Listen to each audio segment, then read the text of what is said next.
Ang ganda pala dito sa Santara, no? Kahit na ang dami kaguluhan. Well, wala namang perfect sa mundong to. Walang perfect na lugar, walang perfect na tao. Parang ikaw. Parang ako na rin. Eh, pare-pareho naman tayong broken, eh. Pare-pareho tayo naghahanap na ikakabuo natin. Mahal mo po ba siya?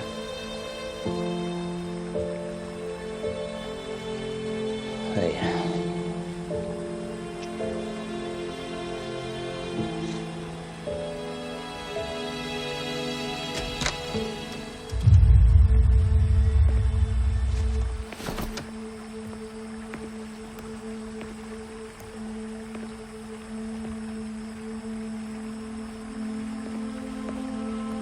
Isa, Martin?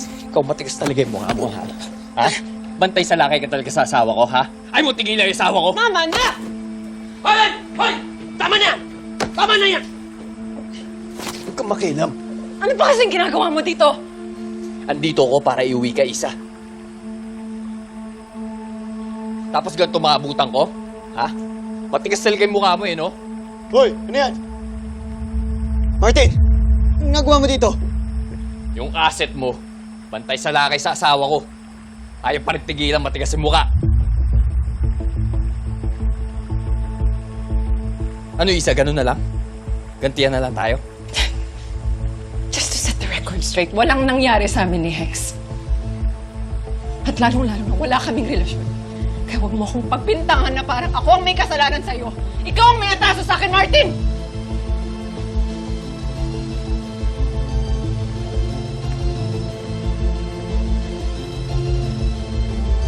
I'm sorry. Okay? I'm sorry. Nabigla lang ako sa kupal na yun, eh. Ganun na talaga kababa ang tingin mo sa akin? I'm sorry, Isa. Can we talk? Please. Alam mo, after na to, feeling ko wala nang pag-asa na ayusin kung ano man ang problema natin. Please don't say that. I'm not going anywhere without you.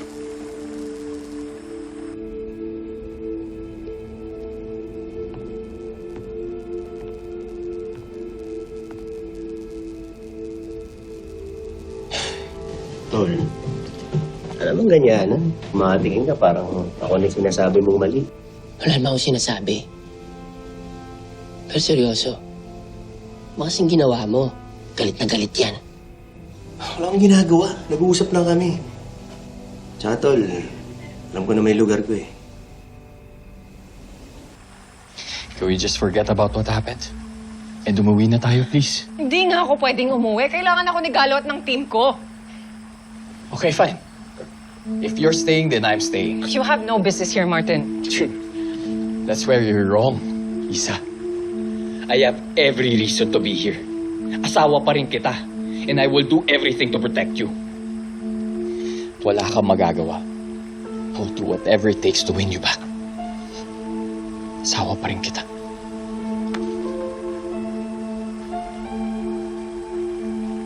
Sorry. Isa, I'm sorry.